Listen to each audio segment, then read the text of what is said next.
اسی طرح اب آپ آ جائیں تنوین، آپ کو دو زبر دو زیر دو پیش کو تنوین کہتے ہیں، اور تنوین کا عربی میں وہی تصور ہے جو انگلش میں اے کا تصور ہے۔ اب دیکھیں برقن، قوم، ثمرۃ، سماء اور نور، یہ آپ کے سامنے 6 الفاظ ہیں۔ یہ 6 کے 6 کیا ہے؟ اس میں پھر کیونکہ ان کے آخر میں، یعنی اس طرح ان علامات کے ذریعے ہم یہ تعین کر دیتے ہیں کہ یہ کلمہ اسم، یہ فعل ہے، یہ حرف ہے۔ اب آپ آ جائیں، یہاں تک تو ہو گیا، یہاں تک تو ہو گیا نا کہ اسم کی 2 بنیادی علامتیں، شروع میں الف لام اور آخر میں تنوین۔ اب آپ آ جائیں فعل کو، فعل کی علامات کیا ہیں؟ یہ ذرا میرے ساتھ ایک ایک بار دوہرا بھی لینا ذرا۔ اگر کسی لفظ کے شروع میں بولیں یا، تا، حمزہ، نون، سین زبر سا، سوفا، استا، قد، بولیں گے ذرا دوبارہ تھوڑا۔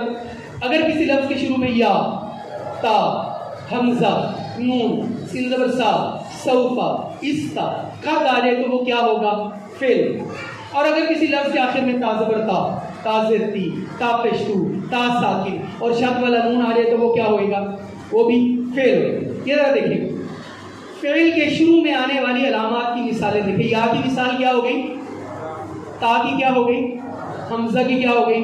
اور نون کی، بولے سین کی، اور سوفا کی، اور استا کی، اور قد کی۔ یہ 8 کے 8 الفاظ کیا ہوئے؟ اسم کے فعل ہوئے، کیونکہ ان کے شروع میں یا، تا، حمزہ، نون، سین زبر سا، سوفا، استا، قد۔ اب یہ جس لفظ کے بھی شروع میں ہوئیں گے وہ کیا ہوگا؟ فعل ہوگا۔ وہ کیا ہوگا؟ فعل ہوگا۔ اچھا جی، اب ہمارے استاد صاحب یہاں ایک بات بتایا کرتے تھے، وہ کہتے تھے کہ یہ جو لفظ ہے نا فعل، اس فعل کو جو فعل بولتا ہے نا، کہتے ہیں میری نظر میں وہ فعل،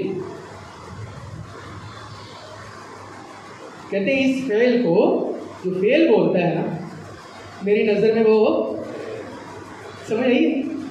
تو یہ پھر ایکچوئل ہے کیا؟ فعل۔ یہ کیا ہے؟ فعل۔ اچھا، یہ تو شروع میں آنے والی علامات ہو، اور فعل کے آخر میں آنے والی جو علامات ہیں وہ کیا ہے؟ تا زبر تا، تا زیر تی، تا پیش تو، تا ساکن اور شد والا نون۔ اب تا زبر تا تو ہم سورۃ الفاتحہ میں ہر روز ہی پڑھتے ہیں، صراط الذین انعمت، تو انعمت کیا ہوا؟ فعل۔ انعمت کیا ہوا؟ فعل۔ تو یہ دیکھیں، خلقت، کنت، ظلمت، کسبت اور لنسألن، تو ہم تو جب پڑھتے ہیں اذا السماء انفطرت وَإِذَا الْكَوَاكِبُ انتَثَرَتْ أَفَلَا يَنْظُرُونَ إِلَى الْإِبِلِ كَيْفَ خُلِقَتْ رُفِعَتْ سُطِحَتْ نُصِبَتْ۔ یہ تا ساکن کی وجہ سے یہ سارے کے سارے کیا ہے؟ یہ افعال ہیں۔ یہ کیا ہے؟ یہ افعال ہیں۔ تو اسی طرح یہ آپ دیکھ لیں، ہم نے اس سبق میں یہ 4-5 چیزیں آپ کو پڑھا دی، اسم، فعل اور حرف کے بارے میں بتا دیں۔ اچھا، اب یہ 3 چیزیں آپ نے اس میں دیکھ لی، یہ تو باقاعدہ 2-2.5 گھنٹے کا سبق ہے، آپ کیونکہ اساتذہ میں نے آپ کو اس کا خلاصہ سنا دیا۔ اچھا، اس کے بعد ہم ایک اور سبق پڑھاتے ہیں، یہ ذرا دیکھیں،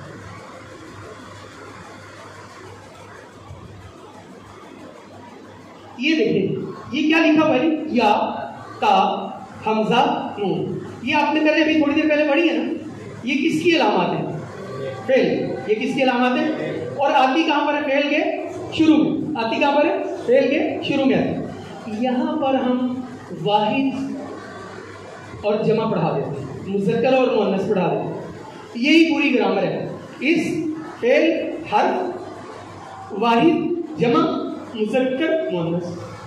وہ فعل، فاعل، مفعول، مفعول اور مفعول بھائی وہ تو لمبی بات ہو جاتی ہے، یعنی جو رواج گرامر ہے وہ یہی ہے، یعنی اس فعل، حرف، واحد، جمع، مذکر اور مؤنث۔ اب جس بندے کو اسم کا پتہ چل جائے، فعل کا پتہ چل جائے، حرف کا پتہ چل جائے، واحد کا پتہ چل جائے، جمع کا پتہ چل جائے، تو اس کے لیے باقی چیزیں تو زیادہ آسان ہو جاتی ہیں۔ یہ آپ دیکھ لیں ذرا جلدی ہے، یہ دیکھیں، یا، تا، حمزہ، نون جو ہے یہ چاروں علامتیں فعل کے شروع میں آتی ہیں، اور ان کی موجودگی میں کبھی زمانہ حال اور کبھی زمانہ استقبال کا ترجمہ کیا جائے۔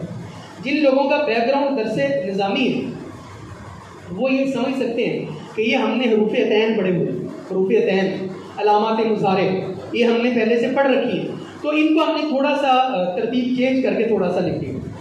اچھا جی، یہ جو علامت یا ہوتی ہے اس کا ترجمہ کیا ہوتا ہے؟ وہ، اس کا ترجمہ کیا ہوتا ہے؟ وہ، جیسے یحکم وہ فیصلہ کرتا ہے یا کرے گا، یؤمن وہ ایمان لاتا ہے یا لائے گا۔ اچھا اب ہم سے کوئی پوچھے کہ یحکم اور یؤمن یہ اسم یا فعل ہے تو ہم کیا بولیں گے؟ فعل۔ ہم کیا بولیں گے؟ فعل۔ اور یا واحد مذکر کے لیے ہے، یا کس کے لیے؟ واحد مذکر کے لیے، تو ہم یہ کہتے ہیں کہ فعل ہے اور واحد مذکر ہے۔ اس میں فعل کی علامت کیا ہے؟ یا کا ترجمہ ہوتا ہے وہ۔ اسی طرح دوسری علامت ہے تا، تا کا ترجمہ ہوتا ہے تو، تم یا آ۔ تا کا ترجمہ کیا ہوتا ہے؟ تو، تم یا آ۔ جیسے تسمع تو سنتا ہے یا سنے گا، تعلم تو جانتا ہے یا جانے گا، ترزق تو رزق دیتا ہے یا دے گا، تشاء تو چاہتا ہے یا چاہے گا، تؤمن تو ایمان لاتا ہے یا لائے گا، تعبد تو عبادت کرتا ہے۔ اور تیسری علامت ہے حمزہ، حمزہ، یہ علامت واحد مذکر اور مؤنث دونوں کے لیے آتی ہے۔ یہ علامت واحد مذکر اور مؤنث دونوں کے لیے آتی ہے، اس کا ترجمہ میں کیا جاتا ہے، جیسے اقول، اعوذ، اعلم، اعبد، اخلق وغیرہ وغیرہ۔ اور اس کے بعد چوتھی علامت ہے نون۔ نون کا ترجمہ یہ مذکر اور مؤنث دونوں کے لیے آتا ہے اور جمع کے لیے آتا ہے، اور اس کا ترجمہ ہم کیا جاتا ہے، جیسے ہم سورۃ الفاتحہ پڑھتے ہیں ایاک نعبد و ایاک نستعین۔ تو نعبد اور نستعین کیا ہوئے؟ فعل، ان کے شروع میں نون ہے، نون جمع مذکر کے لیے آتا ہے۔ اسی طرح ہم اس کو پڑھا دیتے ہیں اور اس کے بعد ہم یہ ایک اور گروپ پڑھا دیتے ہیں۔ اب آپ نے دیکھے واحد جمع بھی پڑھ لیا، مذکر مؤنث بھی پڑھ لیا اور اسم فعل حرف، یہ تھوڑا سا اور پریکٹس کے بعد یہ ایک اور گروپ ہے، اس میں پڑھاتے ہیں واو الف، واو نون اور یا نون۔ اس کے اوپر جو آپ کے پاس کتاب ہے ہماری بن کے، میں تو بڑا خوش ہوا ہوں کہ آپ کے اس ریک میں ہماری اتنی ساری کتابیں پہلے سے پڑھی۔ یہ بلو رنگ کے مصباح القرآن جو ہمارا ترجمہ ہے، الحمدللہ یہ اتنا قبول ہوا، اتنا قبول ہوا، اللہ نے اتنی قبولیت بخشی کہ پنجاب یونیورسٹی کے سلیبس میں شامل ہے، یونیورسٹی آف اوکاڑا کے سلیبس میں شامل ہے، اور ہم نے ان کو کورس ڈیزائن کر کے دیا تھا۔ تو یہ بس آخری اس کو دیکھ لیں، گرمی بڑی، اس کو کلوز کرتے ہیں۔ واو الف، واو نون، یا نون، یہ تینوں علامتیں ہمیشہ الفاظ کے آخر میں آتی ہیں اور جمع مذکر کے لیے آتی ہیں۔ الفاظ کے آخر میں آتی ہیں اور جمع مذکر کے لیے آتی ہے۔ واو الف صرف افعال کے آخر میں آتی ہے، اس کا ترجمہ سب کیا جاتا ہے، جیسے قالو ان سب نے کہا۔ آپ کی خوش طبی کے لیے ایک واقعہ سناتا ہوں کہ وہ استاد صاحب بتاتے ہیں کہ میں ایک مرتبہ ایک گھر دم کرنے کے لیے گیا، تو انہوں نے کہا کہ ذرا قالو کو تو ادھر لاؤ۔ میں بڑا حیران ہو گیا، یہ کیا ہوا؟ کہتے ہم نے اپنے بیٹے کا نام قالو رکھا ہوا۔ تو یہ کیا نام ہوا؟ وہ کہتے ہم نے سکھنا سکھی تھی، ہم نے کہا تھا کہ جب ہمارے گھر بچہ پیدا ہوگا ہم قرآن پاک کھولیں گے اور قرآن پاک کے جس لفظ پر ہماری نظر پڑے گی ہم اس کا نام رکھیں۔ لہٰذا جب ہم نے قرآن پاک کھولا تو قالو پر نہ، ہم نے اس کا نام قالو رکھا۔ ظاہر ہے شکر کریں قرآن پاک میں ابلیس بھی لکھا ہوا ہے، کہیں تمہاری نظر ابلیس پر نہیں پڑے۔ تو یعنی ہمارا جو تعلق ہے قرآن پاک کے ساتھ، ہم محبت تو کرتے ہیں بٹ انتی محبت کرتے ہیں، ٹھیک ہے؟ تو قالو کا ترجمہ ہے ان سب نے کہا، آمنو وہ سب ایمان لائے، دخلو وہ سب۔ اب آپ یہ جانتے ہیں کہ یہ تینوں کے تینوں الفاظ فعل ہیں اور فعل بھی جمع ہے اور جمع بھی مذکر ہے۔ اسی طرح واو نون بھی جمع مذکر کے لیے آتا ہے اور اس کا نون ہمیشہ زبر والا ہوتا ہے اور اس کا ترجمہ بھی سب کیا جاتا ہے۔ اسی طرح یا نون جو ہے وہ بھی جمع مذکر کے لیے آتی ہے اور اس کا ترجمہ بھی سب کیا جاتا ہے۔ اب میں آپ کے سامنے یہ جو علامات ہم نے تھوڑے ٹائم میں پڑھی ہیں، ان کی تھوڑی سی میں پریکٹیکل کروا دیتا ہوں۔ مثال کے طور پر ہم اس طرح پڑھاتے ہیں، یہ پہلے سورت کا تعارف کروا دیتے ہیں اور اس میں جو کچھ سورت کا تعارف کے حوالے سے بات ہوتی ہے وہ کروا دیتے ہیں، اس کی فضیلت بیان کر دیتے ہیں۔ اب یہ دیکھیں اس کی 3 آیات، اس میں ہم نے یہ تلاوت لگائی ہوئی۔ کوئی بندہ یہ کہتا ہے کہ میرا تلفظ ٹھیک نہیں تو وہ مشاری صاحب کی تلاوت چلا، ہم نے اس میں باقاعدہ اس کا ایفیکٹ لگا دیا، اس کا لنک لگا دیا تاکہ وہ ناظرے کے طور پر بھی اس کو پڑھیں۔ اچھا، اس کے بعد کرنے والا جو کام ہے، جزاک اللہ۔ اچھا جی، اب آپ کو میں نے تھوڑا سا بتایا، کوئی لمبی چوڑی بات نہیں بتائی۔ مثال کے طور پر میں یہ چاہوں گا کہ آپ مجھے بتائیں، یہ جو پہلی والی لائن ہے اس میں کوئی ایسا لفظ جس کو آپ بتا دیں کہ یہ جی اسم، شاباش، مرحبا، الکتاب اسم، اس ہدن، ایکسیلنٹ، ہدن کیا ہے؟ اسم۔ اب دیکھیں آپ نے آپ سے پوچھا ہے ہدن میں اسم کی کیا علامت ہے تو کیا بولے گا؟ اور الکتاب میں الف لام۔ اب آپ دوسری لائن میں آگے کوئی فعل تلاش کریں، فعل یومنون، یومنون فعل ہے، واحدہ کے جمع ہے، جمع بھی مذکر ہے، یعنی اس طرح کر کے، اور اس میں اور بھی کوئی اسم ہے، الغیب اسم ہے، الصلاۃ بھی اسم ہے، اور یونفقون فعل ہے، یعنی اس طرح کر کے ہم اپنے بچوں کو سارا کچھ یہاں حل کروا دیتے ہیں، وہ یہ جان لیتا ہے کہ یہ اسم ہے، یہ فعل ہے، یہ واحد ہے، یہ جمع ہے، یہ مذکر ہے، یہ۔ اب الصلاۃ جو ہوتا ہے وہ مذکر ہوتا ہے کہ مؤنث ہوتی ہے؟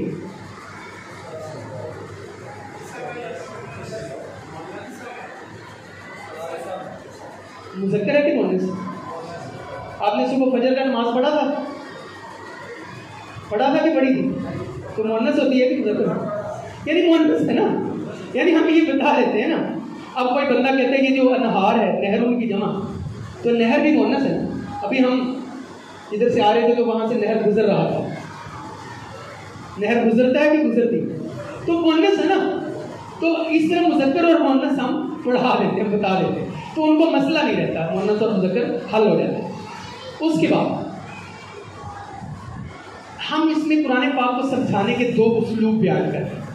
پہلا اسلوب ہے تفہیم قرآن بذریعہ علامات، تفہیم قرآن بذریعہ علامات، وہی علامات جو ہم نے آپ کے سامنے بیان کیے، مثال کے طور پر یا تا ہمزن، واولی واولون یانون، اور اسی طرح آپ جانتے ہیں اس میں اشارہ ہوتا ہے ذالی کا، دل کا، الائی کا، اس میں موصول ہوتا ہے الذی، الذین، اللہ کی، اللہ ہی، ہم، تم، یہ والی جو چیزیں ہیں یہ ہم بتا دیتے ہیں۔ اب آپ دیکھیں یہ الف لام میم حروف مقطعات میں سے، ذالکہ کا ترجمہ وہ ہوتا ہے ذالکہ، دل کا، الائی کا، یہ ایک ہی فیملی کے الفاظ ہیں۔ الکتاب یہ اسم ہے، اس کے بعد لا ریبہ، کوئی شک نہیں، یہ ہم پڑھاتے ہیں لائے نفی جنس ہے، یعنی لام الف زبر لا کے بعد ایسا اسم جس کے آخر میں زبر ہو تو اس میں پوری جنس کی نفی کا عورتوں کا بندوبست یہاں کرنے لگے تاکہ ان کو نظر آئے۔ اب تھوڑا سا آگے ہو،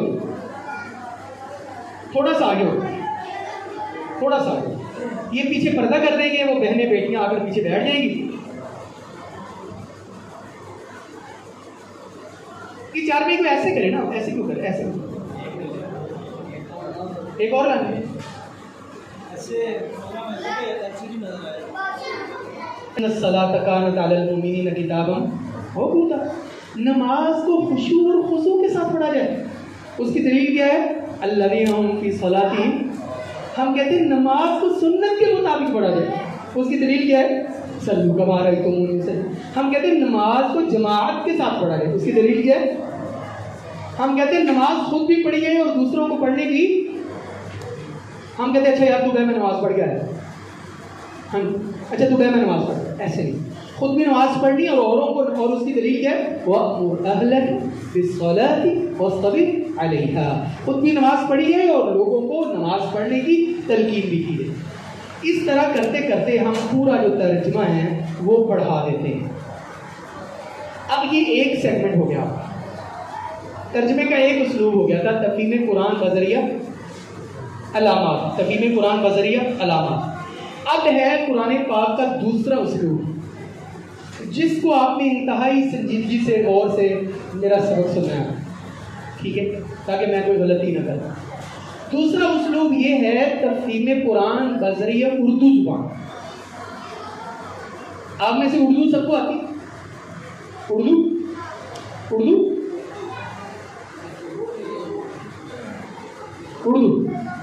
اردو ہے، اکثر لوگ اس کو اردو ہی بولتے ہیں، اکثر اس کو اردو ہی بولتے ہیں، تو بٹ یہ کیا ہے؟ اردو ہے، یہ کیا ہے؟ اردو ہے۔ اب ہم یہ کہتے ہیں کہ تفہیم قرآن بذریعہ اردو، قرآن بذریعہ اردو زبان، تو ہم ساتھ ساتھ اردو بھی ٹھیک کریں گے نا۔ ہم نے ساتھ جب ان کی قرات ٹھیک کرنی ہے، ان کا تلفظ ٹھیک کرنا، ان کے مخارج ٹھیک کرنے ہیں، ان کے غنّے شد مد ٹھیک کرنے ہیں، ان کا اردو بھی ہم نے ٹھیک کرنا ہے۔ اور انشاءاللہ اب تو ہم نے انگریزی کا بھی ذمہ لے لیا۔ ہاں جی، تو پہلے کیا ہوتا تھا میں انشاءاللہ آگے چل کر بتاتا ہوں۔ چلے بیٹے تھوڑی سی خاموشی کریں، بات بڑی عام شروع ہونے والی۔ اچھا جی، اب یہ ہے کہ ہم یہ کہتے ہیں تفہیم قرآن بذریعہ اردو زبان. ہمارے اس